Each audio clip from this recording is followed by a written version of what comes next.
Միացյալ Նահանգներն այս պահին չի դիտարկում Ուկրաինային մեծ հեռահարության Թոմահոք հրթիռներ մատակարարելու հարցը, որոնցով ուկրաինական զինուժը կկարողանա հարվածել Ռուսաստանի խորքերին, հայտարարել է Միացյալ Նահանգների նախագահը։ Ոչ, իրականում ոչ, կարող է այնպես ստացվել, որ հետագայում միտքս փոխեմ, սակայն այս պահին ոչ։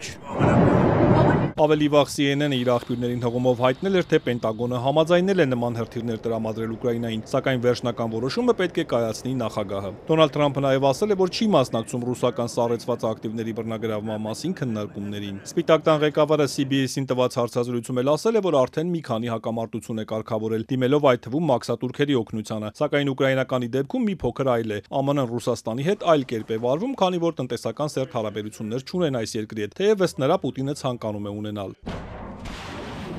Մինչ Վաշինգտոնը հրաժարվում է Կիևին մեծ հեռահարության այս հրթիռներից տրամադրել, Ուկրաինայի նախագահը հայտնել է, որ Գերմանիան Կիևին տրամադրել է հակաօդային պաշտպանության Պատրիոտ համակարգերի խոստացած հերթական խմբաքանակը։ Վլադիմիր Զելենսկին շնորհակալություն է հայտնել Գերմանիային, մասնավորապես կանցլեր Ֆրիդրիխ Մերցին, սակայն չի նշել, թե կոնկրետ քանի համակարգ է տրամադրվել։ Նախկինում հաղորդվել էր, որ Գերմանիան Նորվեգիայի հետ համատեղ կֆինանսավորի 2 Պատրիոտ համակարգի, այդ թվում դրանց համար նախատեսված հրթիռների գնումը։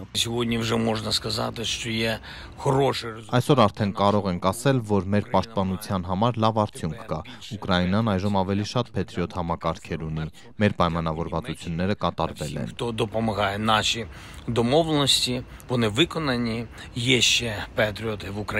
Զելենսկին նշել է, որ ավելի շատ է հարկավոր այս համակարգերից, որպեսզի կարողանան պաշտպանել կարևոր ենթակառուցվածքներն ու երկրի ողջ տարածքը։ Ուկրաինայի նախագահը վստահեցրել է, որ պատրիոտներ ձեռք բերելու համար կշարունակեն համագործակցությունը ինչպես կոնկրետ երկրների դրանց առաջնորդների, այնպես էլ հենց արտադրողների հետ։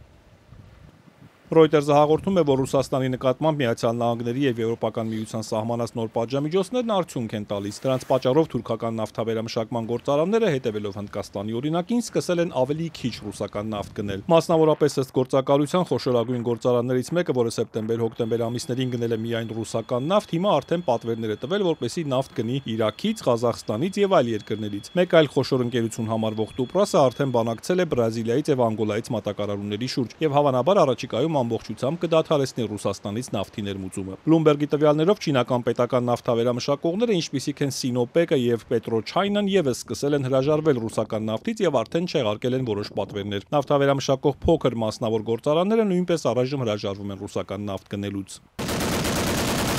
Այս ընթացքում իրադրությունը ռազմաճակատում մնում է լարված, ռուսական զինուժը գիշերն անօդաչուներով հարվածել է Նիկոլաևին։ Դնեպրոպետրովսկում ուկրաինացի զինծառայողներ են զոհվել ռուսական հարվածից։ Սումիում զոհվել է 1, վիրավորվել 7 մարդ, եւս 2 զոհ կա Օդեսայում։ Ուկրաինական զինուժն իր հերթին հարվածել է Տուապսեի նավահանգստի ենթակառուցվածքներին, նավթավերամշակման գործարաններին եւ բեռնման կայաններին, նաեւ Սարատովի նավթավերամշակման գործարանին։ Բելգորոդում անօդաչուի հարվածից մի կին է մահացել։